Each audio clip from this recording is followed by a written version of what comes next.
পুরোপুরি ডিরেক্টর আর প্রডিউসার করেছেন। কারণ যখন ডিরেক্টর প্রপোজ করেছিল এই ছবিটা, তখন নাম নিয়ে একটা চলছিল, তারপরে ওরাই এই নামে উপনীত হয়।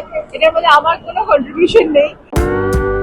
টলিউডের অন্যতম ব্যস্ত জনপ্রিয় অভিনেত্রী ঋতুপর্ণা সেনগুপ্তের সিনেমা মানে আলাদা কিছু উপস্থাপন। এবারও তার ব্যতিক্রম নেই। একদমই ভিন্ন ধাঁচের এক সামাজিক ও নিষিদ্ধ গল্পের বার্তা নিয়ে হাজির হচ্ছেন এই অভিনেত্রী।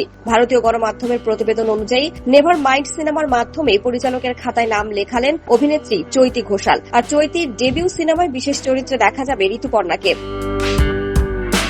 বহুদিনের জল্পনা সত্যি করে প্রকাশ্যে এলো সিনেমাটির প্রচার ঝলক। পোস্টার শেয়ার করে ঋতুপর্ণা ক্যাপশনে লিখেছেন, কিছু রাত আসে নিঃশব্দে আর বদলে দিয়ে যায় সবকিছু। তেমনই এক রাতের গল্প নিয়ে আসছে নেভার মাইন্ড। এই সিনেমার আরেকটি বড় চমক হলো পরিচালক চৈতি ঘোষালের ছেলে অমর্ত্য রায় এতে মুখ্য চরিত্রে অভিনয় করছেন। অবশ্য বড় পর্দায় অমর্ত্যের এটি প্রথম কাজ নয়, এর আগেও তাকে অভিনয়ে দেখা গেছে। তবে এবারই প্রথম মায়ের পরিচালনায় ক্যামেরার সামনে দাঁড়িয়েছেন তিনি।